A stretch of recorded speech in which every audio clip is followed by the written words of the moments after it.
Carlos, que a partir deste momento estamos sendo gravados.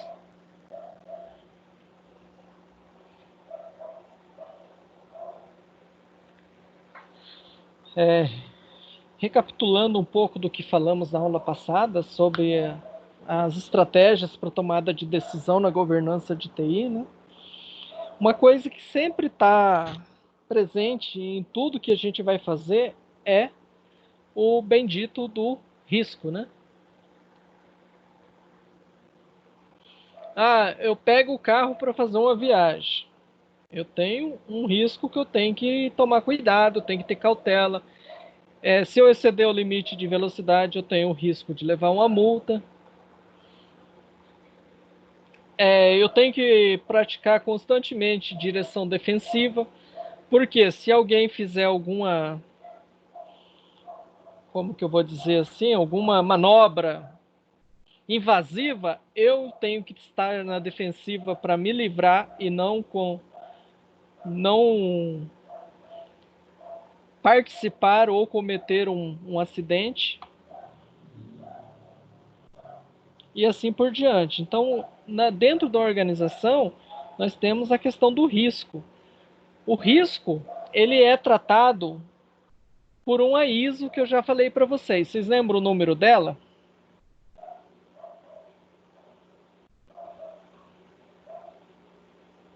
Hein, pessoal? Pode chutar. Não. Não? Ninguém se arrisca? Análise de risco, gestão de risco, é a ISO 31000. A 27005, professor, o senhor não falou da 27005 que tinha a ver com risco também? Falei, risco em segurança da informação. Então a 27005, ela é menos abrangente do que a 31000. A 31000 é aquela que trata dos riscos, inclusive numa participação de evento, para que o presidente e o vice-presidente não viajem no mesmo voo, no mesmo horário, não estejam juntos, entendeu? Então isso quem faz é o gestor de risco. É aquele exemplo que eu sempre costumo dizer. Vocês já viram o presidente dos Estados Unidos junto com o vice em algum evento? Eu acho que os dois nunca estão juntos, justamente pela análise de risco. Bom, então na última sessão nós falamos do PMBOK. PMBOK é para quê? Vocês lembram? Boas práticas em? Gestão de projetos. Isso. CMMI, boas práticas em? Caiu na prova. Melhores práticas para desenvolvimento de software. O ITIL para infraestrutura, né? Para serviços de TI. Gerenciamento de serviços. O COBIT, gerenciamento, alinhamento estratégico. E o risco, ele é estratégico? O que vocês me dizem? Se o risco é estratégico, Ele faz parte de um alinhamento estratégico da organização? acredito que sim. Sim, porque se você tem várias possibilidades de alguma coisa ocorrer de errado e você já tem, vamos dizer assim, uma solução de contorno caso aquele risco venha a acontecer, então estrategicamente, você está à frente de um concorrente do mesmo ramo que não tenha esse, essa capacidade, essa análise de risco pronta. Correto? Sim? Sim. Então, todas essas questões nós temos que levar em consideração. Bom, a parte de risco, ele normalmente vai afetar o escopo, prazo, custo, qualidade do projeto. E isso dentro de uma análise de risco dentro do projeto, tá? Eu estou já trazendo para algo mais interno a um projeto. Quando eu estou falando de análise de risco organizacional, aí é aquela situação do presidente não estar junto com o vice e assim por diante. Certo?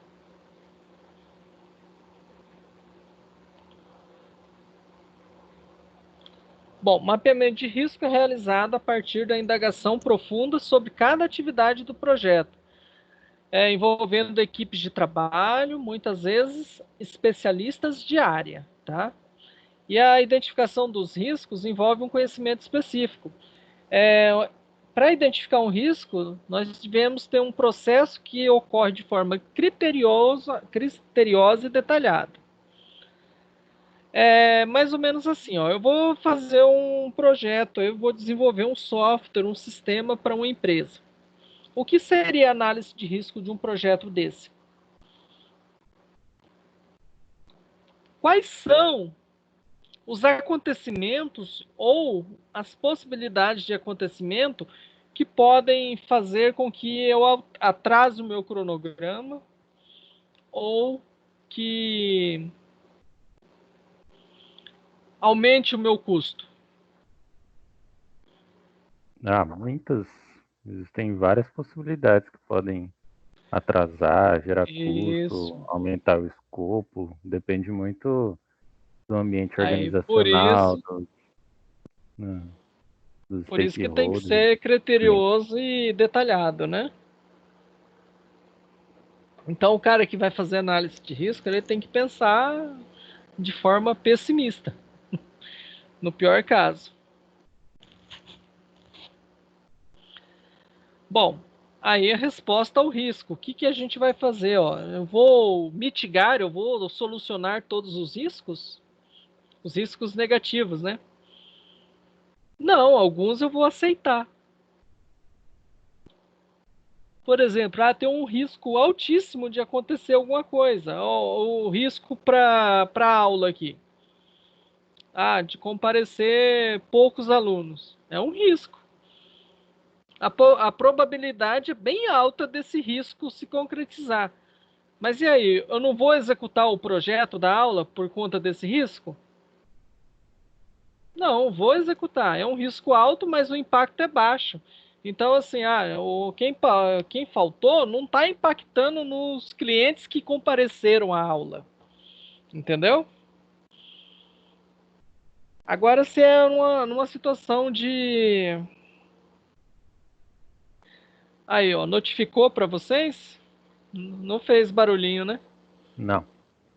Para mim, para mim faz um tut. Meu não faz, não. É. Então, o organizador, a campainha toca aqui para eu botar o cara para dentro.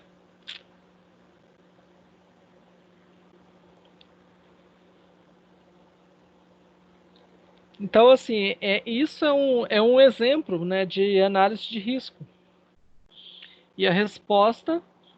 Agora vamos pegar um caso, por exemplo, de um risco que é baixo, mas se ele acontecer, ferrou para todo mundo. A internet do organizador, ela cair durante a aula e não voltar mais. E aí? O que acontece? Qual que é o impacto disso para vocês? É alto, né? É alto. Então, esse risco é esse eu tenho que tratar. Eu tenho que mitigar. Como que eu faço isso?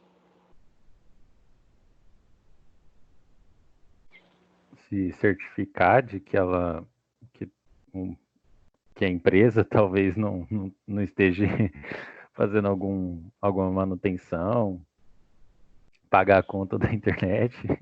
Então, o que mais? Mas, assim, se a empresa resolver fazer uma manutenção ou romper uma fibra, isso aí depende de mim? Não, mas se for falando assim, de modo geral, né, se fosse feita uma análise antes, né, da aula, a empresa vai fazer uma manutenção na área. Normalmente eles notificam, né, quem utiliza essa rede de internet. Aí, no caso, o senhor poderia notificar os alunos que, por conta disso, não haverá aula. Seria uma medida preventiva, né? Uhum. Mas eu vou botar um risco da natureza. O caminhão bater no poste e derrubar a fibra. Aí Isso já aí. era. Como que eu mitigo o risco nesse caso?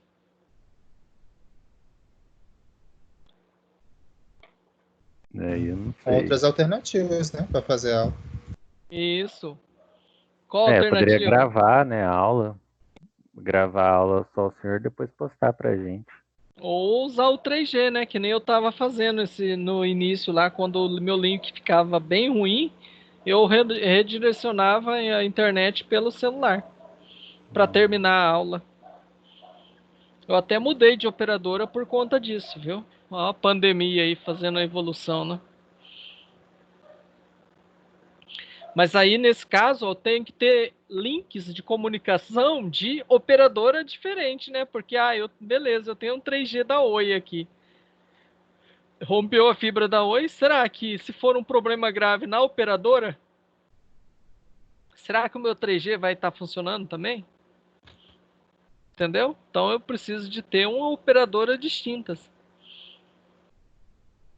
Por isso que, para essas eventualidades, eu tenho 3 chips, entendeu? Só não tenho da Oi nesse momento.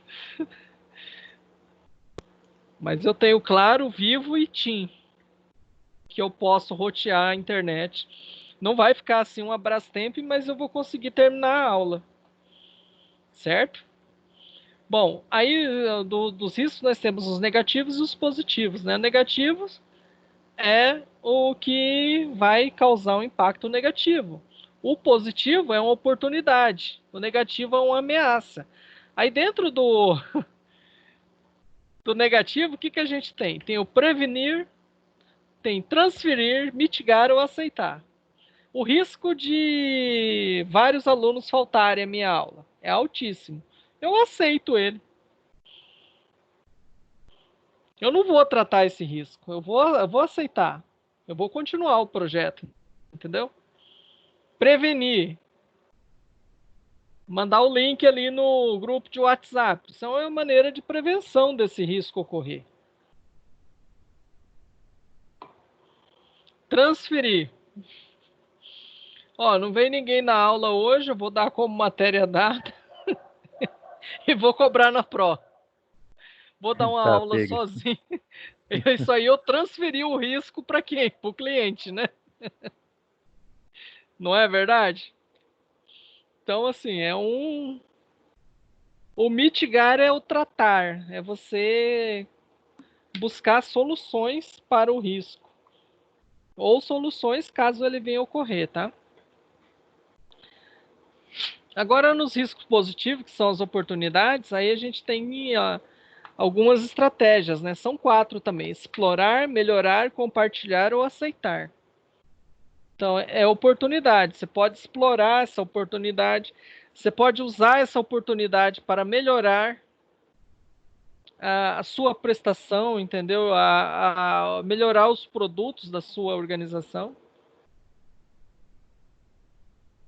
Você pode compartilhar essa oportunidade com um parceiro, ou você aceita, né, a oportunidade e vai lá e faz sozinho. Bom, indicadores e manuseio de risco, né? Critérios determinantes, os fatores que são críticos, né? E determinantes para o sucesso: envolvimento do usuário, suporte dos executivos, então o suporte da alta administração, requisitos bem definidos de qualquer que seja o projeto, seja de desenvolvimento, ou seja da área de redes, de infraestrutura, como é o meu caso, ou consultoria em segurança da informação, entendeu? Tem que ter os requisitos bem definidos. Aqui entra a parte de a gente limitar o escopo. Planejamento apropriado, expectativas realísticas, né? É igual realidade e expectativa, né? Expectativa e realidade. A expectativa na pandemia, né? Eu vou acordar cedo todos os dias, fazer exercício em casa, tal, não sei o quê. Isso é expectativa. Qual que é a realidade? Ah, desliga o despertador aí, dorme mais meia Acordar hora. às 2 da tarde. Desliga o despertador aí, dorme mais meia hora. Eu fiz isso hoje, pô. Era para acordar antes das 6. Aí eu falei, deixa pra lá. Aí eu acordei quase 7. Então, assim, mas eu tava quebrado, né? Eu tava precisando. Isso é uma expectativa realística. Marcos ou pontos de controle no projetos menores. Então, marcos, o que que é? É você estabelecer entregas do projeto. Bom, ó, até o dia 18, a gente tem que entregar tal coisa. E assim sucessivamente, tá? Então, assim, aí até o dia 30 de maio eu tenho que finalizar tal tarefa. Eu vou colocando os marcos, as entregas. Porque se eu não conseguir cumprir aquilo ali,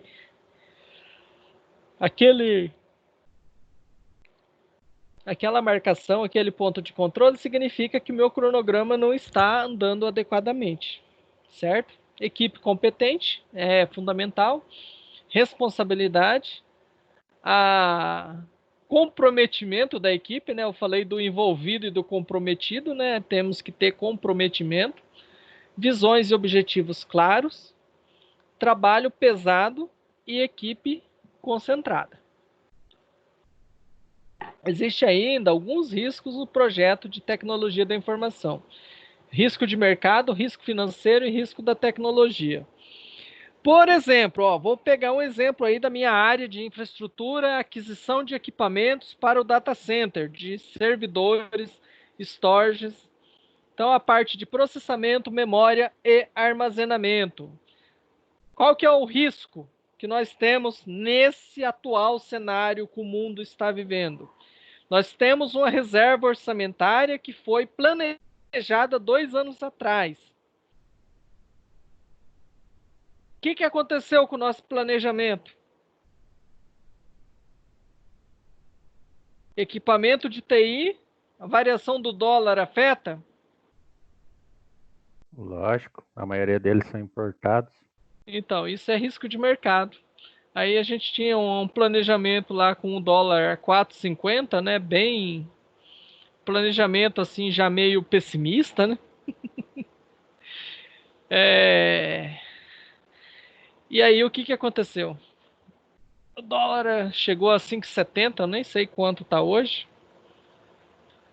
mas lascou-se, né, o nosso planejamento. Um dos motivos, assim, eu não estava tão preocupado no início, porque eu usei uma técnica milenar de guerra que eu aprendi no exército para a gente ter essas gorduras para esses cenários apocalípticos, né? Que tipo esse aí, mas assim jamais eu imaginaria que fosse isso. A minha técnica milenar se baseia basicamente em pede o dobro para você conseguir aquilo que realmente precisa. Essa daí eu conheço, essa eu faço no serviço para materiais. A Você gente pede manda o 10, dobro. os caras mandam 5 para você. Então, aí você fica no que você precisa, né? É. Ó, eu fiz isso lá. O orçamento hoje está em 6.900.000. Está no limite para a gente conseguir executar o projeto. Mas isso após sofrer inúmeros cortes. Mas, inicialmente, eu falei, pode pedir, pede 9 milhões. E aí eu falei, vamos usar umas técnicas aqui. A gente precisa de licença do VMware. Falei, pede aí 800 mil para licença de VMware. E aí a gente pede o VMware junto com os equipamentos. Embarcado já, tipo OIM, entendeu? Mas deixa o dinheiro da licença aí. Falei, a segurança vai comprar os equipamentos as stores de backup. Eu falei, não tem problema. Deixa os 2 milhões aí como se nós fôssemos comprar. Afinal de contas, a infraestrutura. E aí a gente foi fazendo isso. Aí o pessoal, não, tem que cortar não sei o que, tem que cortar não sei o que, tem que cortar isso, tem que cortar. E assim, no final a gente chegou num número ainda confortável, mesmo com esse cenário apocalíptico aí. Agora, por exemplo, se não tivesse cortado, nós íamos conseguir executar mais projetos que a gente já teve que encerrar. Por exemplo, nós íamos conseguir comprar servidores para o interior. E acho que na atual conjuntura a gente não vai ter esses servidores, já foram cortados. Outra coisa que eu estou vendo que vai ser cortada é a aquisição de suítes para substituir os suítes de Campo Grande, porque nós temos muitos pontos de redes. Então, assim, vai uma pá de suítes, algo em torno de 140. Só para Campo Grande. Isso aí eu estou falando só para o tribunal e fórum, entendeu? Porque os dos juizados, assim, são menores. 2 suítes, 48 portas, atende tranquilamente. Agora, o nosso, a gente tem rack com 14, com 20 suítes de 48 portas. Entendeu? E são várias salas. Então, aí o negócio fica complicado. E aí tem o risco da tecnologia também. Tem o risco financeiro, né? O risco de mercado. O risco financeiro. E o risco da tecnologia. Por quê? A tecnologia pode se tornar obsoleta. Então você faz um projeto ali pensando na aquisição de uma linha de equipamento, aí você compra e ele sai de linha, entendeu? Olha que beleza. Então essas coisas a gente consegue tratar assim em edital, em licitação. A gente consegue tratar esses riscos de tecnologia, colocando o quê? Que o fabricante deverá fornecer equipamento que não vai entrar em end of life, né, em fim de vida, nos próximos 5 anos, ou end of sales, né, não vai mais ser vendido, e que ele tem que manter o suporte por X anos. Mas, ainda assim, a gente ainda corre o risco de alguns equipamentos acontecerem de entrar no final do ciclo de vida. O equipamento para de funcionar. Não é que o equipamento para de funcionar. Ele não tem mais atualizações. A gente tem uns suítes que são bom pra caramba, mas eles entraram nesse fim de vida aí. Foram adquiridos em 2014. Então, assim, tem muita lenha para queimar os equipamentos. Só que aí não sai mais atualização. Se não sai mais atualização, não sai correção de falha, não sai melhorias, que numa versão que ainda está dentro do ciclo de vida, vai ter essas melhorias, essas atualizações, entendeu? Bom, risco de negócio. Trata dos riscos inerentes ao negócio, os quais possuem vínculos exclusivamente com a atividade, né, da organização. Os riscos financeiros, que são aqueles voltados às questões orçamentárias. Risco de mercado, que envolve as questões externas à organização, tanto o mercado financeiro quanto o mercado de consumo, né, de produtos. Riscos não sistemáticos, que é um risco que está relacionado a um ativo pontual em se tratando de um projeto financeiro, né, de um investimento. É um risco que possui uma relação com eventos que modificam um ativo em função da sua origem, de seu aspecto e de sua vulnerabilidade a alguns fatores. E o risco sistemático é o contrário, né? É um risco que não está relacionado a um ativo pontual. refere-se a eventos políticos, econômicos, inflação, juros, que possuem um aspecto mais disperso e geral. Político, econômico, uma pandemia, talvez entrasse aqui. Risco de reinvestimento. São os riscos ligados ao reinvestimento dos ganhos conquistados em um projeto para alavancar um ganho ainda maior, com base em resultados já conquistados. Nem sempre o reinvestimento, né, é vantajoso. Porque, ao longo do tempo, né, o projeto pode perder sua relevância e sofrer interferências externas. Risco do poder de compra. Esse aí tá difícil pro meu lado, hein?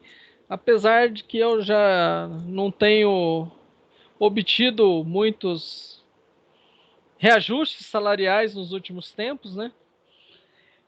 Meu poder de compra está encolhendo, porque tudo vai subindo e eu não tenho reajuste. Aí eu tive um reajuste nesse ano de 1,97.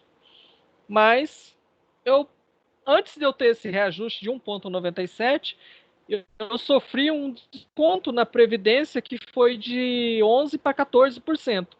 Ou seja, o que aconteceu com o meu poder de compra na prática? Diminuiu. Diminuiu em 1,03%. Riscos do câmbio, aqui entra a questão do dólar, jurídico, né? Ocasionado pelo não cumprimento de contratos ou quebra de contratos sem motivação. Então, nós temos, nesse atual cenário, a gente tem um risco jurídico, né? Alguns clientes ou fornecedores podem vir a quebrar o contrato, mas com o motivo da pandemia, nesse cenário que nós estamos agora, né?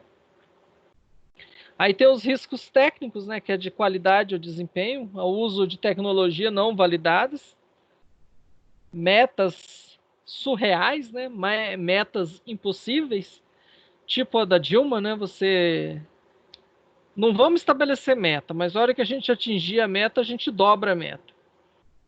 Então, é uma meta irreal, entendeu? Que possam vir afetar o escopo do projeto.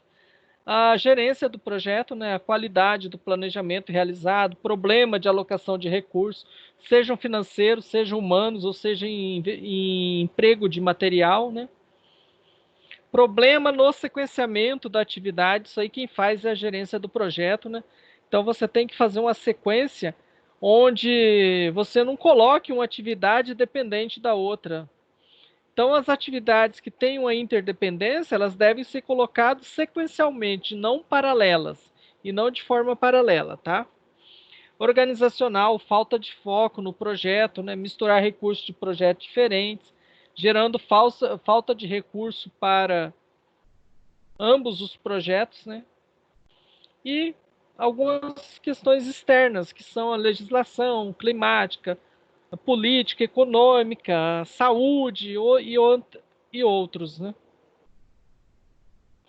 Aí o PMI, que é o órgão que emite a certificação do PMBOK, né, enfatiza que os riscos devem ser categorizados com base nos fatores fases do projeto, que é o conjunto de atividades relacionadas de maneira lógica e por área, por causas comuns, grau de urgência e outras que sejam dos interesses dos envolvidos. Aí nós temos aí uma parte relacionada a indicador de desempenho. Então eles servem para que a organização e também que os gestores dentro dessa organização tem o maior controle dos resultados atingidos, das metas alcançadas, tá? Então, serve para determinar um cenário proposto e comparar esse cenário com o cenário realizado. Então, assim, você tem uma meta, eu cheguei em 80% dela, aí você vê se esse 80% é bom ou não, depende, né? Se a meta era uma meta quase impossível e você chegou em 80%, foi bom, mas por isso que lá ele falou, agora pouco ele falou em metas irreais, que não pode ter isso. para que você consiga ter metas alcançáveis, tá? Aí tem o SMART, né? Que é o específico, mensurável, alcançável, o relevante e o tempo limite. Então, esses são o método SMART. Específico, é necessário determinar um objetivo específico e sólido. Mensurável, é necessário definir o que será medido. Alcançável, determinar objetivos factíveis, possíveis, que podem ser alcançados, que podem ser atingidos. Relevante, é necessário que os objetivos sejam relevantes para a organização. E tempo limite, é necessário determinar prazo para os objetivos. Ou seja, qual a expectativa de se realizar o objetivo, tá?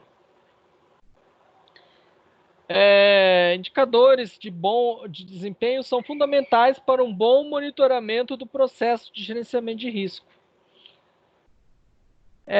O que seria controlar risco? Controlar risco seria um processo de implementação de planos e respostas aos riscos, acompanhado de riscos identificados.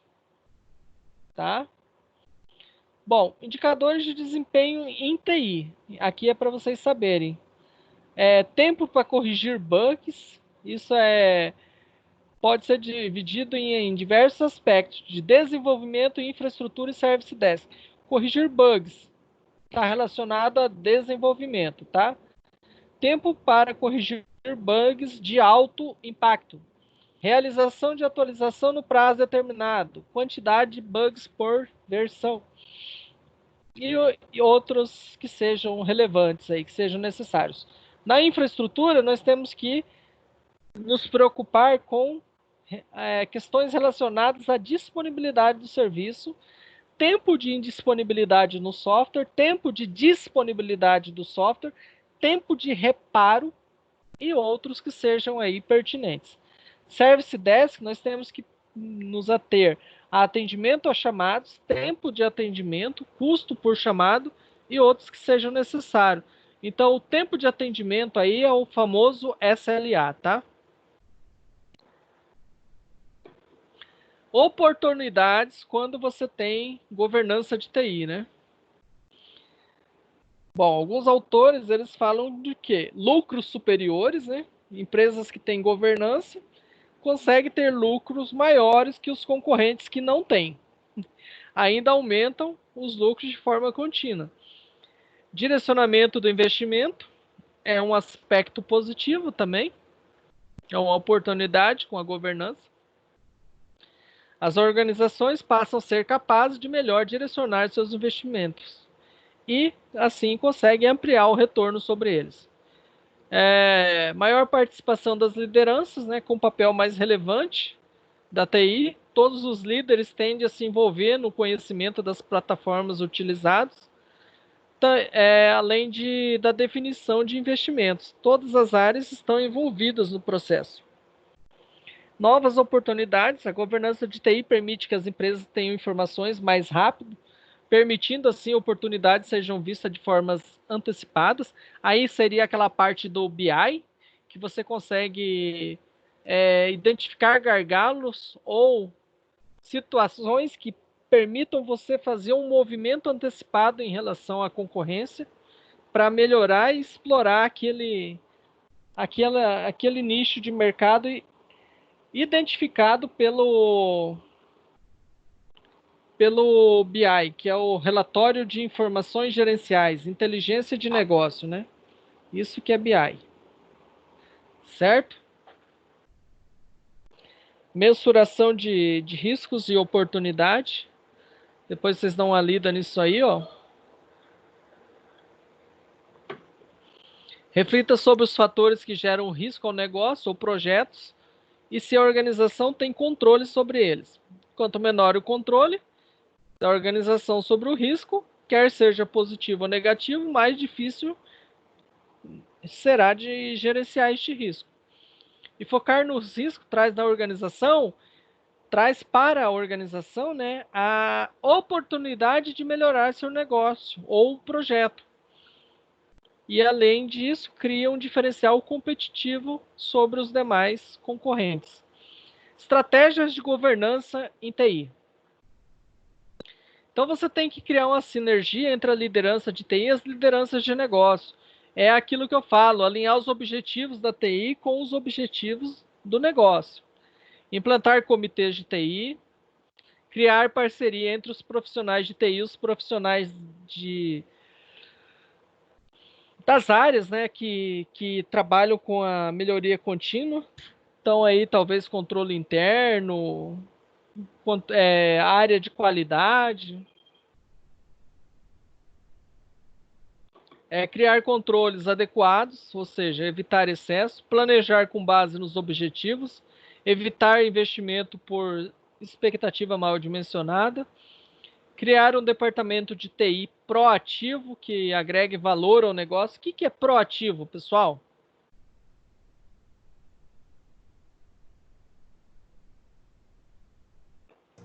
Aquele que se dispõe a fazer não só o que é pedido, mas pensa em outras soluções para a melhoria de todos. Isso. E se nós fôssemos pensar em questão de serviço, o que é um proativo?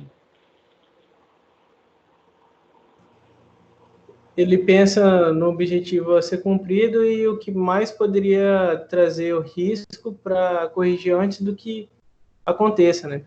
Ele começa a pesquisar o que pode colaborar para que ocorra menos riscos. Então, é fazer alguma coisa antes que aconteça o risco. E o reativo? O reativo, ele toma a providência depois que já aconteceu, né? É isso? Certo.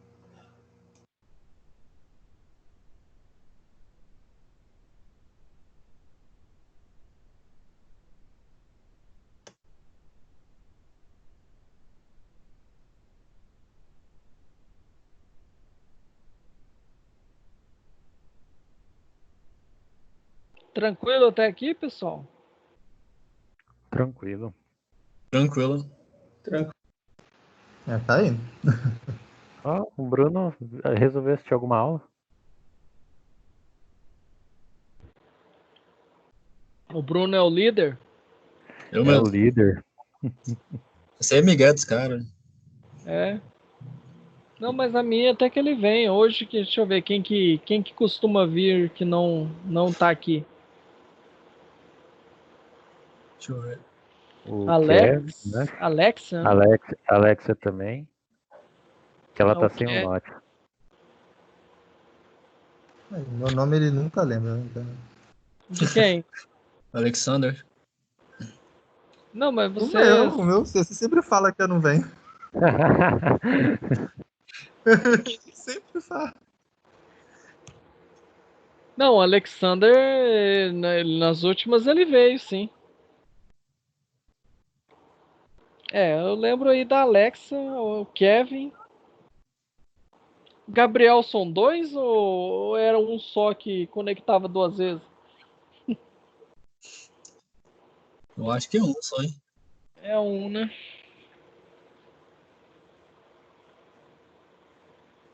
Gabriel Alves, é irmão do Daniel Alves ou não? Do jogador?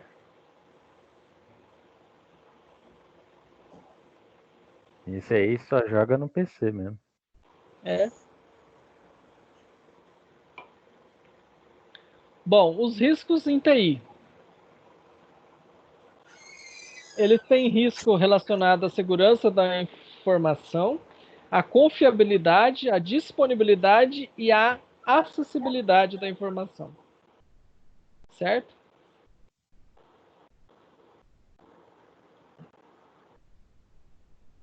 Bom, aí ele fala que o COBIT é uma estrutura abrangente para governança e controle de soluções e serviços baseados em negócio de TI. Então, o COBIT, ele está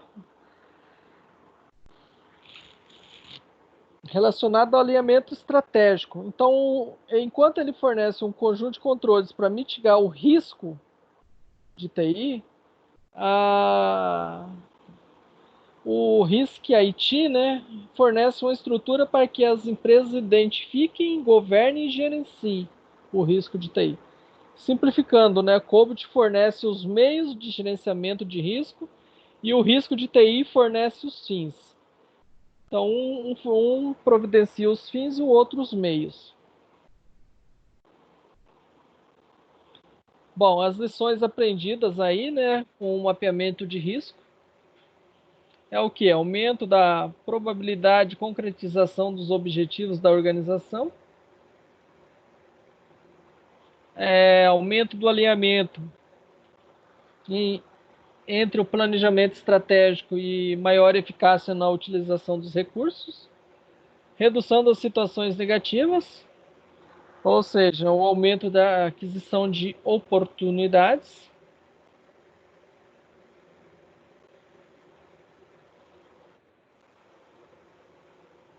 O pessoal está caindo aí. Quem saiu? O Gabriel. É o Gabriel. Então. Só porque não gostou que eu falei do Daniel Alves? A internet dele tá ruim, professor. Tá Ele observando a mandando internet. mensagem falando que não tava nem ouvindo direito. Então. Bom, redução das situações negativas, né? O aumento de oportunidades, aumento na fluidez da comunicação junto aos stakeholders, aumento de apoio do programa de auditoria interna, e assim, traz vantagens para a organização no sentido de alavancar o valor organizacional, reduzir situações que geram perda para a organização, reduzir custos de capital, melhorar os padrões de governança, aumentar a transparência da organização frente a seus acionistas. E assim, no geral, nós temos que ter em mente que a importância do gerenciamento de risco para a governança de TI, porque ele permite que os objetivos estratégicos da organização, né, sejam atingidos de forma mais rápida e com impactos negativos menores, com menos impactos, tá? O mapeamento contribui para a redução de riscos negativos, que é ameaças ao projeto, e o aumento dos riscos positivos, que é aumento das oportunidades, tá? E depois vocês dão uma lida aí nesses exercícios.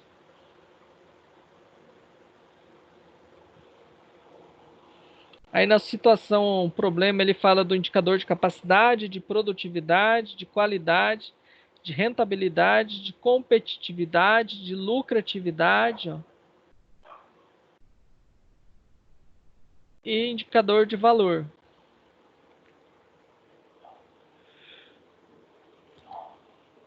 Aí o impacto da governança de TI nas demais áreas da empresa. Aí vem algumas perguntas, né? Como a TI vai impactar nas demais áreas? Bom, governança de TI, nós falamos, né? E falamos também de governança de TI e de segurança da informação. Então, segundo o Fagundes aí, né? A política de segurança da informação consiste na determinação das diretrizes e ações referentes à segurança dos aplicativos, dentro de uma infraestrutura, em relação à segurança dos dados, das pessoas e da organização. Aí a gente está tratando de segurança também de dados, né, de fornecedores e parceiros, tá? Então aí nós falamos da família da ISO 27000, né? Aí vem aquele resuminho lá que eu falei que caiu na prova, ó, 27000 são as informações básicas. A 27001, base para a implementação de um sistema de gestão de segurança da informação. A certificação profissional e códigos de práticas para profissionais, é a 27002. Diretrizes para implementação, na 27003. Isso aí é menos utilizado. 27004, normas sobre as métricas, as metas e os relatórios de um sistema de gerenciamento de segurança da informação. E, por fim, a 27005, né, que trata de gestão de risco em segurança da informação, não é gestão de risco abrangente. A 27011 é gestão de segurança da informação para a organização de telecomunicação. E a 27014, que trata de técnicas para a governança da segurança da informação. E a 27701, o que ela trata? Segurança da informação, assim como a 27001, porém, acrescentando o quê?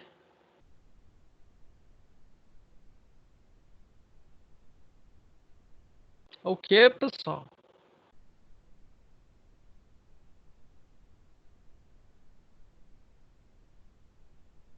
O que a 27701 trata? Análise de risco. Não. Ela trata de segurança da informação, assim como a 27001, mas acrescentando a parte de privacidade, de proteção de dados, tá? Sim, senhor. Então, vamos lembrar disso aí. O SOX é necessário para todos que têm capital na bolsa, tá? Então, essa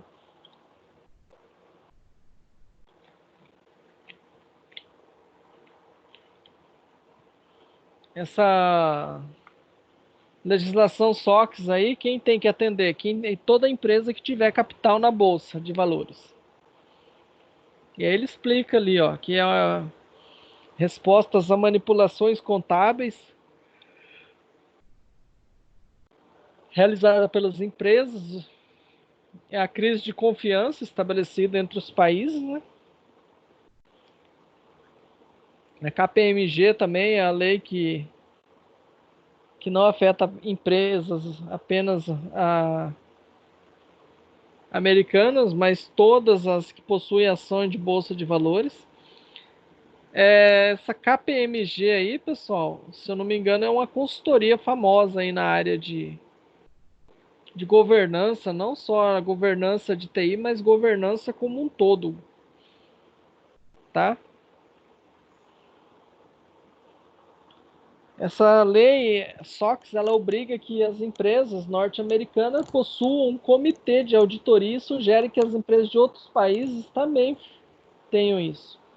Aí tem o COBIT, né, que faz o quê? Um guia, né, um framework para melhores práticas para o gerenciamento de processo de tecnologia da informação de uma forma estruturada, gerenciável, com estratégia, né?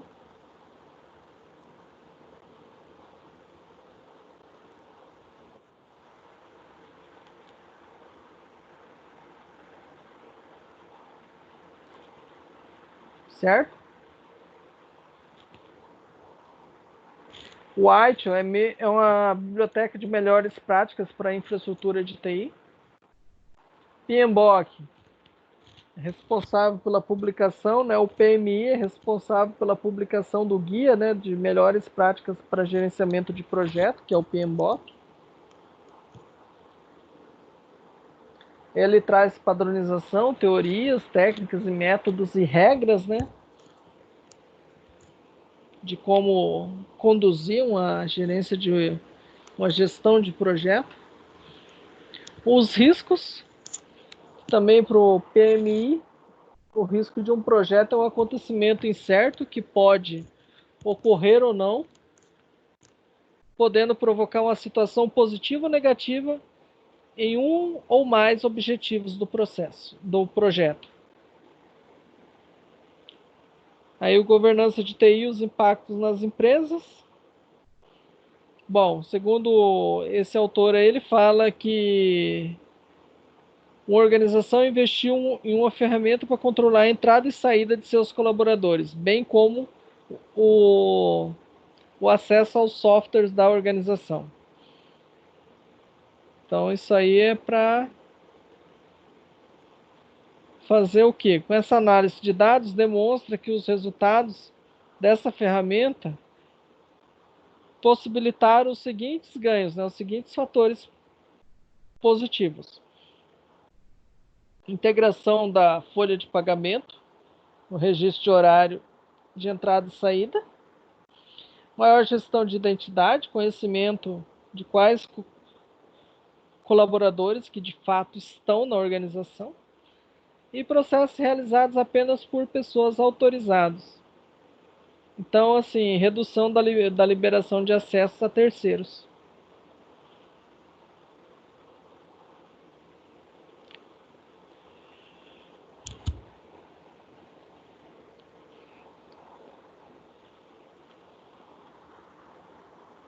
Bom,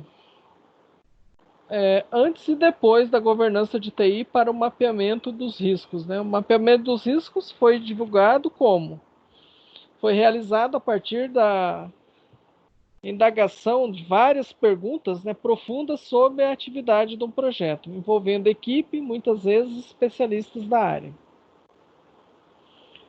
Os indicadores de desempenho de TI. Aí nós temos de desenvolvimento de infraestrutura e do Service Desk, né? O risco de TI é um quadro baseado em um conjunto de princípios orientados para o gerenciamento efetivo do risco de TI. O framework complementa a COBIT, né? É um framework também. E uma estrutura abrangente para governança e controle. O COBIT ele fornece um conjunto de controles para você mitigar riscos. O risco de TI fornece uma estrutura para que as empresas identifiquem, governem e gerenciem o risco. Aquilo que a gente já falou, né? O COBIT fornece os meios e o risco de TI fornece os fins, tá?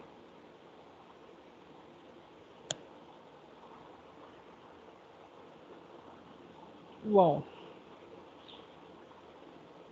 fatores críticos de sucesso, nós falamos, né? Podem ser determinados como as coisas devem acontecer de forma correta para o negócio, para que o negócio possa crescer de forma positiva. Ele trata um número limitado de pontos que, quando conduzidos de forma satisfatória, conseguem garantir um bom desempenho da organização frente a um projeto, né? Aí, o que mudou com a governança de TI? Um autor ele fala que a governança de TI, para que ela seja eficaz, é necessário investimento de tempo e de atenção da administração, da alta administração. Então, as empresas, cada vez mais, a cada dia, elas estão se tornando mais dependentes da TI e das implementações. E devido a isso, a governança passou a ter um papel de harmonizar as decisões sobre a administração e a utilização da TI. Então, virou um mediador ali, o gestor de TI, tá? Esses autores ainda reforçam que as empresas que apresentavam um bom desempenho na governança de TI tinham reflexo no lucro, né? Tinham um maior lucro na organização, ou seja, desempenho acima da média em governança de TI aumenta a lucratividade da organização. A gente ajuda a organização a enxergar oportunidades, a estar um passo à frente dos concorrentes, né? O processo de governança ele permite que todas as áreas, né, da organização trabalhem com boas práticas e que contribuam para resultados mais interessantes. A governança não é apenas um fator para ganho, mas é um gerador, né, de outros fatores. A governança de TI contribui para a organização como um todo, para que toda a organização como um todo obtenha bons resultados. Tenha seus processos e as metas definidas de uma forma mais clara. Beleza? Aí tem um exemplo aí, da UPS, utilizava a tecnologia da informação de forma passiva e com a governança de TI passou a utilizar de forma estratégica. Em um dado momento, a empresa teve o CIO substituído. Vocês sabem o que é CIO? CIO? É o cara É o de mais alto presidente. cargo? É o. É o. Aí, ó, vislumbrou algumas possibilidades de informações do CIO. O CIO enfatizou que a Federal Express vinha corroendo a participação da empresa no mercado de serviços aéreos. E os principais fatores eram força do sistema de rastreamento e utilização da tecnologia. A alta gerência da organização estava preocupada com a possibilidade de, além de perder a participação no aéreo, perder campo nos serviços terrestres. Dessa forma, o Conselho optou em mudar sua trajetória para o uso da governança de uma maneira mais eficaz. Diferente do eficiente, tá? Às vezes estava eficiente, mas tinha que ser eficaz. Aí foi realizado um plano de investimento, né, que chegou ao valor de 11 bilhões de dólares em 10 anos. Será quanto que está lucrando? Você está investindo 11 bilhões, né? Aí os investimentos foram realizados em data center, contratação de peritos, criação de uma rede global, desenvolvimento de bancos de dados compartilháveis, implementação de aplicações comuns a toda a empresa e criação de um ambiente redundante de operações para se proteger de desastres das operadoras, desastres naturais e tudo mais. Além do investimento financeiro, o Conselho e a Administração também investir o tempo para alinhar os investimentos com os objetivos estratégicos da organização e assim conseguir obter retorno sobre os investimentos realizados, né? Foi criado um comitê de diretriz que trabalhava alinhado com o comitê de governança de TI, o qual aprovava as principais decisões de investimento. Esse modelo permitiu que a empresa diversificasse seu negócio, atuando com o financeiro da cadeia de suprimentos e logística de parte do serviço, com necessidades tecnológicas diferenciadas do foco do negócio. Aí os mecanismos de governança permitiram que a empresa, né, por meio de seus principais administradores, enxergasse de forma antecipada a importância da internet para o negócio. E, assim, ela se apropriou das iniciativas do mercado eletrônico de forma bastante rápida. A governança auxiliou a empresa, em um dado momento, a sobreviver e atualmente contribui para que ela possa crescer e criar diferencial competitivo. É legal a historinha, né? A governança de TI torna-se cada vez mais importante a cada dia que se passa, pois o desenvolvimento, né, tecnológico anda a passos largos e a informação tem um papel de extrema relevância no contexto da organização. Por exemplo, é cada vez mais fácil coletar, tem maior importância para o negócio, é difícil de dizer o valor, de mensurar o seu preço, tem maior exposição a risco. Isso é o que acontece atualmente com a informação. Por exemplo, eu estava falando de orçamento na casa de 7 milhões, 9 milhões para substituir equipamentos do data center. Eu estou falando só de processador, memória e armazenamento. Eu não estou falando de segurança da informação, de firewall, de IPS, eu não estou falando de nada disso. De segurança de perímetro, não estou falando nisso. Filtro de controle de conteúdo, nada. Estou falando basicamente de processador, memória. Ah, professor, mas é muito dinheiro. Tá bom, agora eu pergunto, as informações que tem lá dentro, quanto vale? Todos os processos do Estado, quanto vale, será? É mensurável? Tem preço?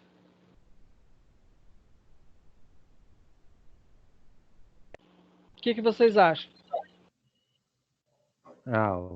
Nesse caso não deve se economizar, né? Porque é uma coisa que não tem possibilidade de deixar escapar, deixar perder, deixar invadir. Perdeu a informação, já era. Pois é, tem impacto para a sociedade? Tem, né? Altíssimo. Então, assim, O CNJ, ele botou, acho que o expediente home office aí até o final do ano. A notícia que eu recebi é que o TJ volta dia 18 também, entendeu? Aí a gente se pergunta, mas por que se o CNJ? Eu imagino que a questão da arrecadação, do prejuízo financeiro com parado, pressão da OAB, né? Aí tem advogados que não recebem os alvarás, tem uma série de coisas aí, dinheiro que deixa de entrar. Então tem muitas coisas em jogo aí, por isso que eu acho que deve retornar sim. Boa parte no dia 18. Porque tem o lado financeiro na história, tem o lado social também, né? As pessoas às vezes precisando resolver algumas situações que não conseguem, e assim por diante, tá? Bom, a governança de TI se fortaleceu por meio da criação e ampliação do mercado eletrônico, a famosa globalização, tá? E vocês já ouviram falar do bug do milênio? Já ouviram falar nisso? Não. Não? Vocês nasceram depois do ano 2000? Não, antes. É. Então tinha o bug do milênio, é que quando os computadores foram projetados lá na década de 70, os computadores aí, o Windows, os sistemas operacionais, eles eram preparados para trabalhar com a data com 2 dígitos para o ano, entendeu? Eu acho que eles pensavam que o mundo fosse acabar antes do ano 2000. E aí o que ia acontecer? Vem lá, o bug do milênio era o quê? Vem o ano 91, 92, 93, 94, 95, 96, 97, 98, 99 e o 2000. 2000 ia ser 00. Mas os sistemas iam interpretar aquele 00 como 1900, não como 2000. E aí teve todo um trabalho de correção em cima aí para que na virada do ano, em 31 de dezembro de 99, quando eu estava concluindo o meu primeiro ano de faculdade, né, meus 2 primeiros semestres, e assim, não teve um impacto tão alto. Os fabricantes foram lá, atuaram nas correções, ajeitaram lá o campo da data, né, para aumentar mais 2 dígitos e entre mortes e feridos salvaram-se todos, tá? Então isso que foi o bug do milênio. E aí nós percebemos que a governança de TI ela contribuiu para que as organizações mudassem o rumo de sua história. E por meio de uma TI mais proativa e alinhada com a estratégia da organização, ela conseguiu criar diferencial competitivo, agregando valor ao negócio. Certo? Depois vocês dão uma olhada nessa situação problema aí também, dá uma lida. Beleza até aqui?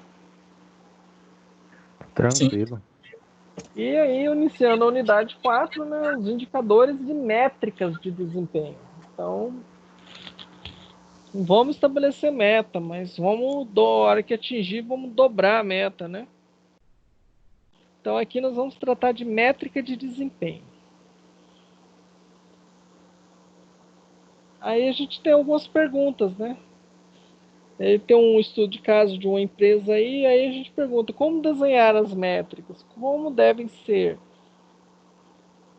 quais devem ser os indicadores de desempenho, como mensurar esses indicadores, como avaliá-los, quais ações tomar diante do resultado. Então aí depois vocês dão uma lida na história aí. Mas assim, o que vocês entendem por métrica? Para que serve a métrica?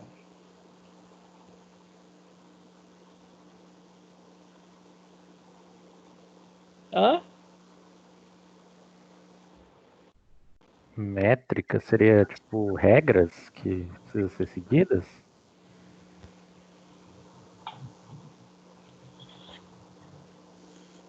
Seria uma unidade para medição, né? Como que você vai medir alguma coisa? Você vai estabelecer uma métrica para medir aquilo lá. Como que você vai dizer se o desempenho da empresa está bom ou não? Se você não tem um ponto de partida, que a gente chama de baseline, entendeu? Por exemplo, se eu tenho uma situação péssima e eu tiver num ruim, se você comparar com o péssimo, melhorou, não melhorou? Aham.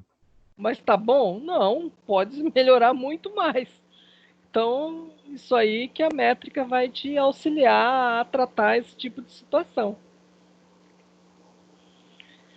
Aí ele fala dos indicadores de desempenho na TI, segundo o risco de TI, o COBIT. Ele conta uma história aí, né, os indicadores para governança. Ó, o BSC é um modelo para criação de... para definição, na verdade, de indicador de desempenho. Ele também, o autor fala que alguns frameworks da governança sugerem o BSC para que os indicadores sejam montados com base em 4 perspectivas, né? Contribuindo para o alinhamento da TI com o alinhamento estratégico do negócio. Aí o Chiavinato aí fala que o BSC ele foi criado por Kaplan e Norton como um sistema de avaliação de desempenho que substituía o modelo tradicional de avaliação apenas de indicadores financeiros. Esses Norton aí, ele teve uma visão que não seria avaliada apenas questões financeiras, aspectos financeiros. E assim o BSC avançou para uma representação de equilíbrio entre aspecto financeiro e também aspectos operacionais. E as 4 perspectivas são perspectiva financeira, perspectiva do cliente, perspectiva dos processos e perspectiva do aprendizado e do crescimento. Bom, a financeira envolve indicadores financeiros, né? Que informam a estratégia empresarial, sua implementação, sua implantação e execução, que contribuíram para uma melhoria do resultado financeiro, que possam contribuir, né, para essa melhoria.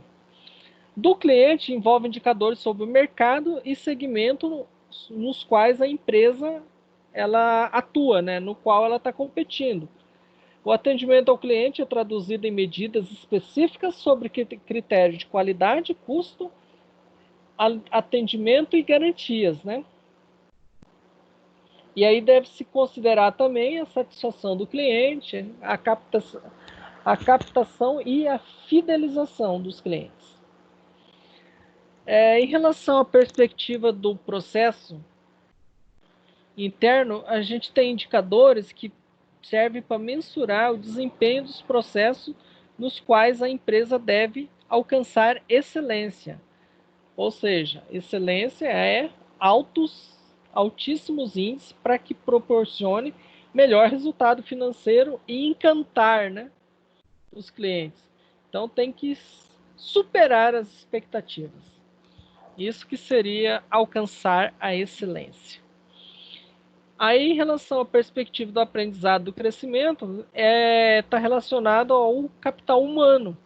Então, envolve indicadores que permitem o alcance dos objetivos pretendidos nas outras 3 perspectivas citadas acima, né? E foco no investimento nas pessoas, no aprendizado e no crescimento. Aí tem aqui, ó, a perspectiva do BSC. Então, a financeira no cliente, processos internos e aprendizado e crescimento. E aí ele coloca a definição aí uma breve definição de cada um deles, tá?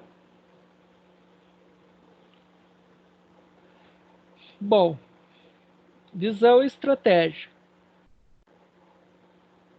Começando pela parte financeira, né? Para sermos bem-sucedidos financeiramente, como deveríamos ser vistos pelos nossos acionistas. Aí tem objetivos, indicadores e metas. Os processos internos, para satisfazermos os nossos acionistas e clientes, em quais processos de negócio devemos alcançar a excelência? Essa é a pergunta que a gente faz. Aprendizado e crescimento. Para alcançarmos nossa visão, como sustentaremos nossa capacidade de mudar e melhorar? E o cliente, né? Para alcançarmos nossa visão, como deveríamos ser vistos pelos nossos clientes? Então, essa é a perspectiva do BSC.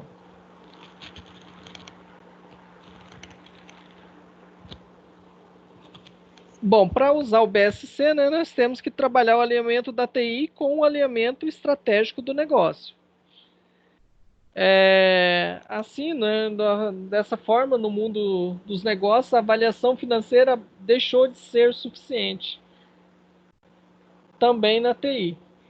E aí passou a ser necessário avaliar os resultados e a taxa de retorno dos investimentos, entre outros indicadores. Porque só pensar em retorno de investimento só no lado financeiro já não estava sendo mais suficiente. Assim, a avaliação da TI foi sendo modificada com o passar do tempo e assumiu as 4 perspectivas do BSC como direcionadoras da sua avaliação de desempenho.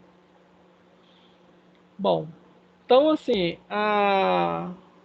as perspectivas, né, elas tiveram algumas alterações ali para melhor atender alterações da nomenclatura, para melhor atender as necessidades de TI.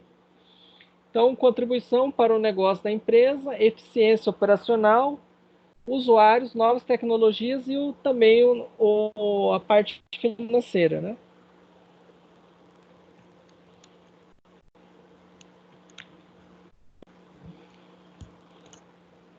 Bom, a contribuição para o negócio da empresa é alinhar os objetivos da TI com os objetivos da organização. A eficiência operacional é avaliar como a TI pode ser utilizada para melhorar o processo e projetos na organização, né?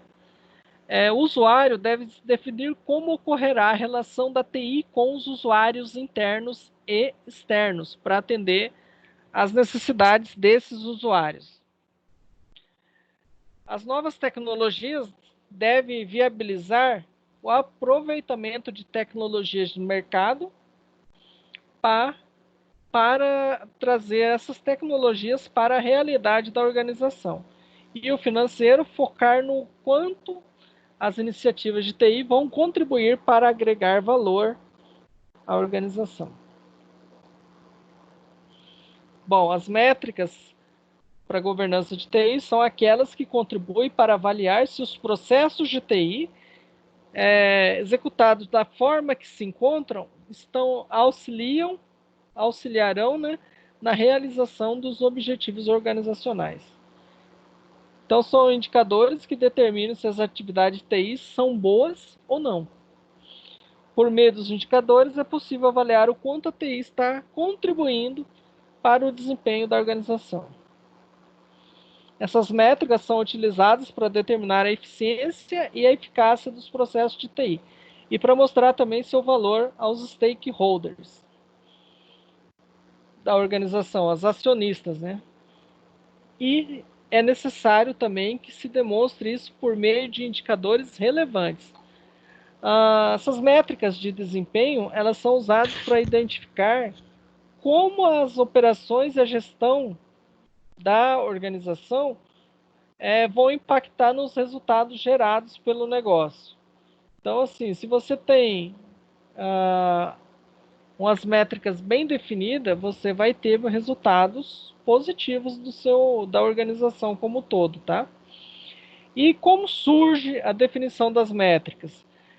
Elas para que surja uma métrica, você tem que entender, né, que a partir do tipo do empreendimento, por um processo de alinhamento por meio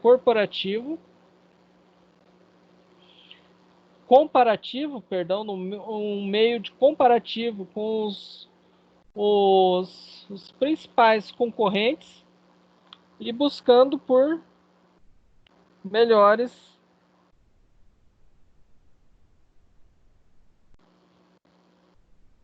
práticas de mercado e internalizando a cultura organizacional. Bom, as métricas também representam valores que vão auxiliar na formação de indicadores de desempenho, os famosos KPIs, tá? Para desenhar métricas, segundo esse autor, é preciso partir de 5 perspectivas da BSC-TI. Agora há pouco nós falamos de 4. Então, para a TI tem uma a mais aí. E as perspectivas são contribuição para o negócio, né? Eficiência operacional, usuário, novas tecnologias e financeira. E aí, cada uma tem a sua respectiva competência. Ó, pessoal, isso aqui é material importante, tá? Esse quadro aí. Não sei porquê, mas isso aí tá com cheiro de questão de prova, tá? Vocês estão entendendo até aqui, pessoal? Sim. Aham. Sim, Beleza? já dei até print já. Já deu até print, né? Também. Lógico. Então, ó, disponibilizar recursos de TI que contribuam para a entrega mais rápida de mercadorias aos clientes. Isso é a contribuição para o negócio, né? Criar projetos que contribuam para a melhoria de processos que auxiliem na entrega mais rápida das mercadorias aos clientes, eficiência. Criar mecanismos junto aos usuários que contribuam para a entrega mais rápida de mercadorias aos clientes. Eu acho assim, de serviços, tá? Onde está mercadoria aí, eu acho que eu deveria ser substituído por serviço, tá? A nova tecnologia, incorporar, criar novas tecnologias que favoreçam o aumento da agilidade na organização, na entrega e mercadorias, né? Na entrega e serviço financeira. Criar mecanismos que contribuam para a redução dos custos com as falhas na entrega de mercadoria aos clientes.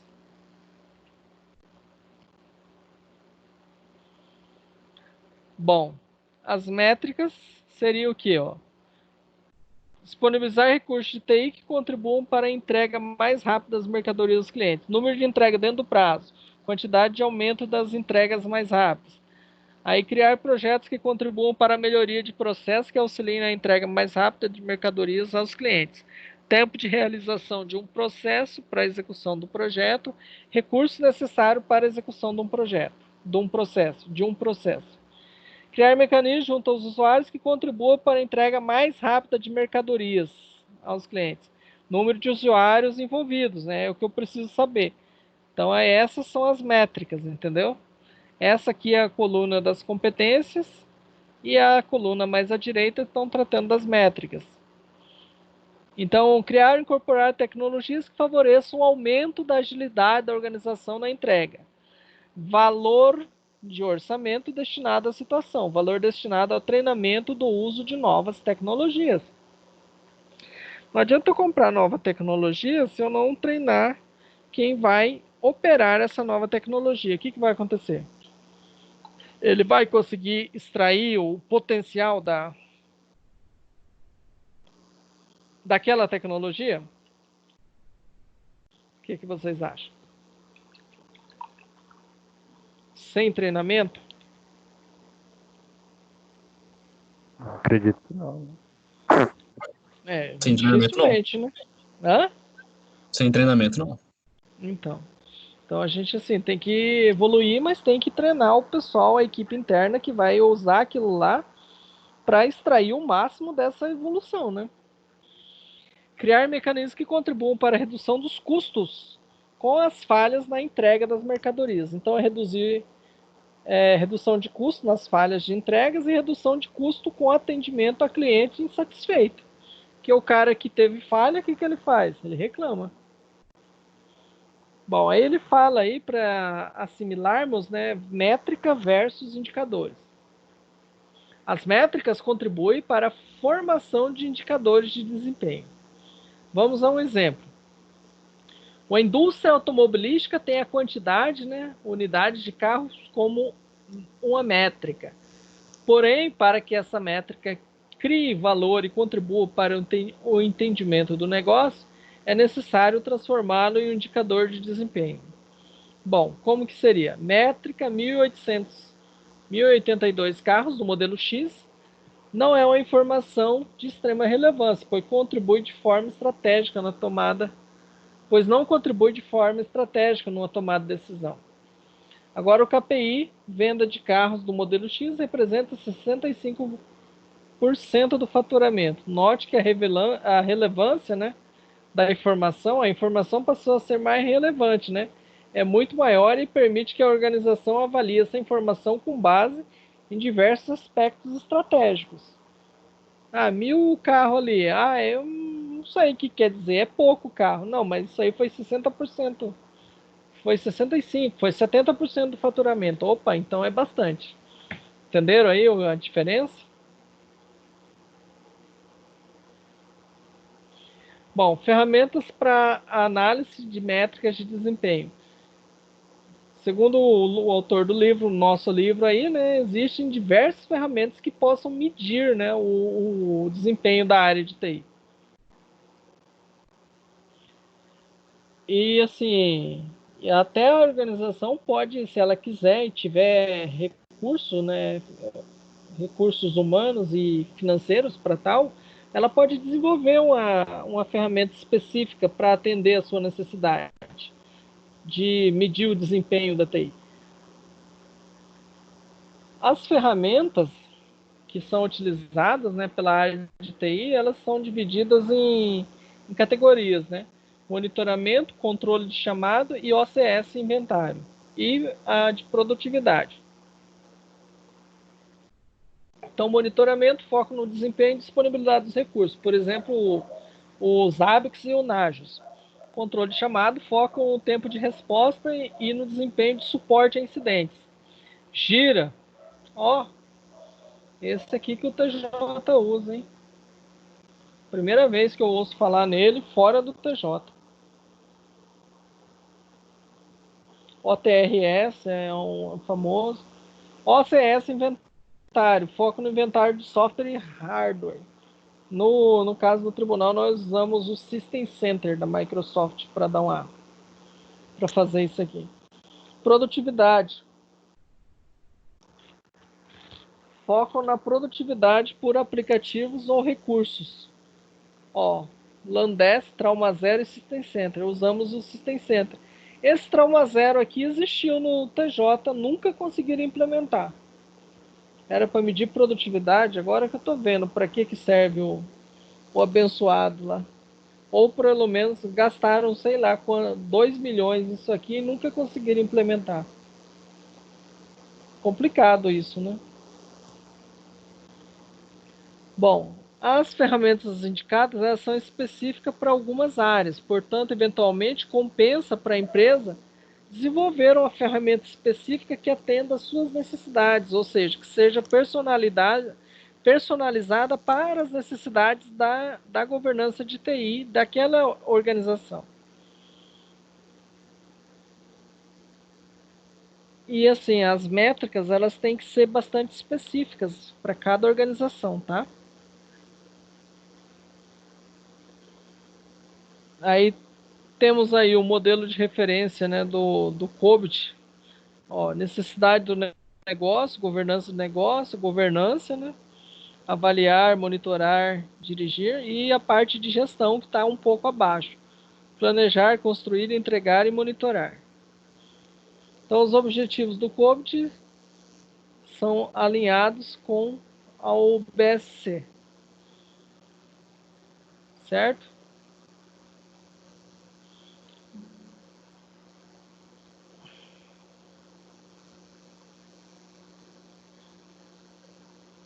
Bom, acho que... Deixa eu ver o que nós temos mais adiante aqui. Esse quadro aqui é interessante também. Eu vou só ver se a gente vai conseguir concluir esse assunto, senão eu deixo para a gente iniciar na próxima aula. Aguenta aí só um instante.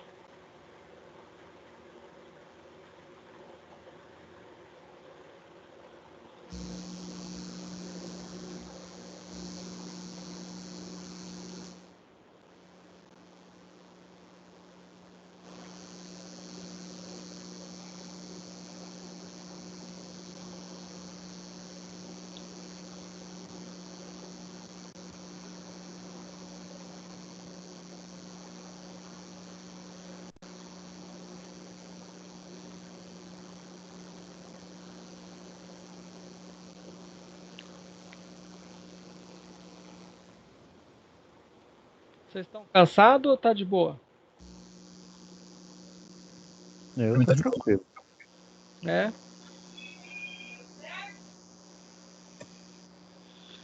Bom, vamos falar esse quadro aí então.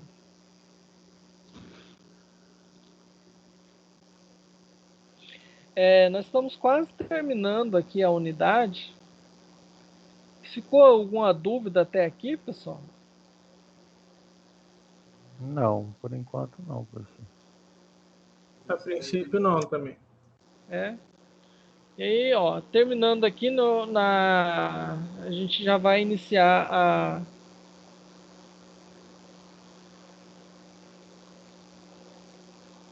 a sessão 4.2 e aí tem a 4.3. Então acho que assim, tá bem adiantado. Acho que dá até para deixar isso aqui pra gente. Eu vou deixar como tarefa para vocês darem uma lida nesse quadro aí.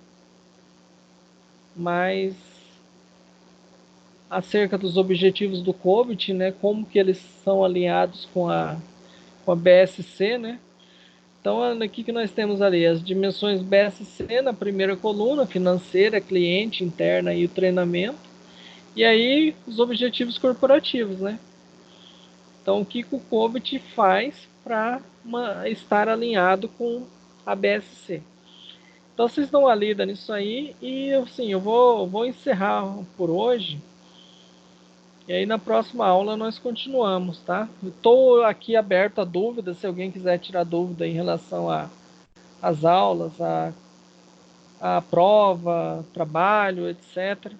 Falando em trabalho, pessoal, eu vou postar para vocês uns exercícios aí, valendo já 500 pontos pro segundo trabalho, tá?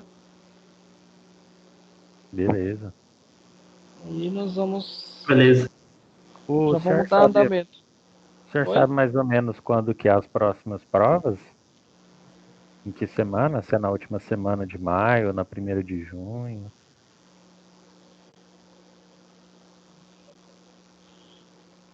Tem alguma previsão para essas provas? Ó, aqui nós estamos no 12º encontro. Dia 12, o 13º, dia 19, o 14º, dia 26, o 15º. Eu acho que vai ser na primeira de junho. Primeira ou segunda semana de junho. Uhum. Então, por isso que eu até dei uma segurada aí, porque aí dia 12 e 19, eu acho que aí a gente já finaliza a matéria e já estamos por conta dos acréscimos já, né? De trabalho, de resolução de exercício, de revisão para a prova mesmo. Beleza? Beleza. Mas pensa assim, a partir do dia 26 de maio, ou dia 26 ou dia 2. A partir do dia 26, qualquer hora é hora. E a gente vai voltar, né, pra...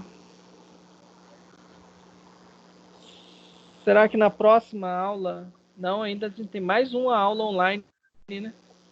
Então, Dia pela 12. faculdade eles falaram que seria dia 18, né? Então teria dia 12 Isso. ainda de aula. Se não Então, prorrogar. se não prorrogar. Mas não pode mais não, chega, pelo amor de Deus. Vai, Mas- vai entrar junho e a gente não volta aí, é complicado. Ó, vou encerrar a gravação aqui. Beleza. Mas pode